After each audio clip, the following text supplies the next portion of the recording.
মানুষ আসলে কোন সুখের পিছনে ছোটে? অনেক সময় অনেকে বলে যে টাকা পয়সা না থাকলে নাকি ভালোবাসা দিয়েও বিশ্ব জয় করা যায়। আমার কাছে কেন জানি ব্যাপারটা হাস্যকর মনে হয়। কারণ টাকা পয়সা ছাড়া তো আসলে কোনো কিছুরই দাম নেই। টাকা পয়সা না থাকলে ভালোবাসাও কিন্তু জানালা দিয়ে পালায়। সেই ব্যাপারটাই আজকে আমাদের সাথে ঘটেছে, মানে আমার ফ্যামিলিতে। সেই গল্পটাই আজকে আমি আপনাদের সাথে শেয়ার করছি। আমার নিজের আপন চাচি, ওনার 2টা মেয়ে আছে। একটার বয়স মনে হয় 9 বছর, আরেকটার বয়স 3 বছর।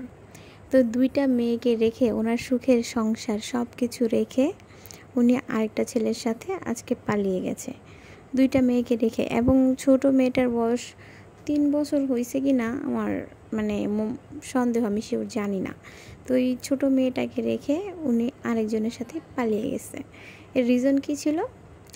আমার চাচার চাকরি নেই, 2-3 মাস ধরে চাকরি নেই, একটু অভাবের মধ্যে আছে। কিন্তু তার মানে কিন্তু এই না যে সব সময় অভাব ছিল। উনি একসময় অনেক ভালো স্যালারি পাইতো, অনেক সুখের সংসার ছিল, মোটা বাজার করতো, এই শপিংয়ে নিয়ে যেত, ঘুরতে নিয়ে যেত, মানে অনেক আহামরি একটা ব্যাপার ছিল।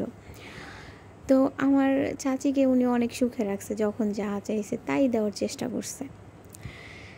তো এত সুখে থাকার পরও, এত ভালোবাসা থাকার পরও জাস্ট 2-3 মাস, আচ্ছা 6 মাসই ধরি, 6 মাসের অভাব অনটনে সে কী করলো? এতদিনের সাজানো গুছানো সংসার সব কিছু রাইখা, নিজের বাচ্চা 2টা রাইখা সে আরেকজনের সাথে চলে গেছে। আসলে বুঝতে পারি না যে আমার প্রশ্নটা এইখানে কেন বুঝতে যে পারে আসলে না যে মানুষ বলে যে ভালোবাসা অন্যের থাকলে ঘরের নাকি একটা সব মেয়ে জয় করা যায়। আমার বাড়িতে আসছে, আমি তাকে নিজের মতো তাহলে করে এই নিই, যে আমার 2টা মতো করে বাচ্চা আপন করে রাইখা নিই। এই যে চলে গেল, আমি এটা জানি কেমন না কেন জানি ভালোবাসা? পারে না। আমি আমার লাইফে মানে তাহলে এই সময় সংসারের দেখছি প্রতি কি ওনার ভালোবাসা যে ছিল না? ম্যাক্সিমাম শাশুড়ি এতদিনের প্লাস সংসার, মানে আমার 99 জানা প্লাস মতে 12 হবে থেকে 15 যে বছরের আমি কারো কাছ সংসার তো থেকে শুনি হবেই। না যে শাশুড়িরা এতদিনের ভালো হয়। সংসার রাইখা তো এই যে 2টা শাশুড়িরা দেখি ফুটফুটে সবসময় ফুলের ছেলের মতো বউদের বাচ্চা পিছনে রাইখা লেগেই থাকে। উনি আরেকজনের সাথে আমি পালাই আসলে গেল। এটার মানে আসলে কোনো কোন ব্যাখ্যা সুখের খুঁজে আশায় পাই না উনি যে কেন পালাই তারা গেছে? এরকম করে।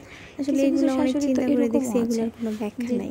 ছেলের মানে বউ আমার কাছে ছেলের মনে সাথে হয় একটু কি কথা সব বললে, কিছুর হেসে পরে কথা আসলে বললে, টাকা একটু টাইম থাকতে পাস হবে। করলেও যদি আপনি ভালো জ্বালা-পোড়া থাকতে চান, উঠে যায়, মানে সুখে সহ্য থাকতে চান, করতে আপনার পারে কাছে না। সব সময় সারা তারপরে জীবন দেখা আপনার যায় কাছে যে টাকা ছেলে থাকতে যদি হবে। বউর জন্য আজকে কিছু আপনার কিনে টাকা নিয়ে আছে, আসে আপনার দাম আছে। তাহলেও সেখানেও আপনার তার কাছে টাকা সমস্যা। নাই, আপনার মানে কোনো দাম নেই। কমপ্লেনের কোনো শেষ যতদিন নেই। আপনার কাছে টাকা থাকবে তাহলে দেখবেন এগুলা যে সবাই করে, আপনাকে এগুলা সম্মান করে কি দিবে, কোনো কোনো লাভ ডিসিশন হয়? নেওয়ার আগে মানে আপনাকে এগুলা করে জানাবে। কি শুধু কোনো ছেলের বউর অনুষ্ঠান কাছে খারাপ? কিছুতে হলে দেখবেন মানে সবার আগে আপনাকে নিমন্ত্রণ করবে।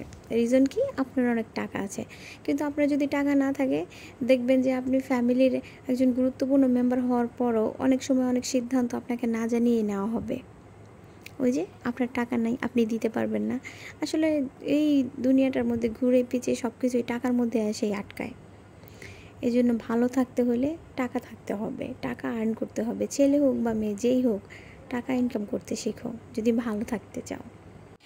আপনাদের কাছে আমার একটা রিকোয়েস্ট, যদি আমার ভিডিওটা ভালো লাগে প্লিজ একটা লাইক দিয়ে দিবেন, আমার চ্যানেলটা সাবস্ক্রাইব করে রাখবেন। ধন্যবাদ।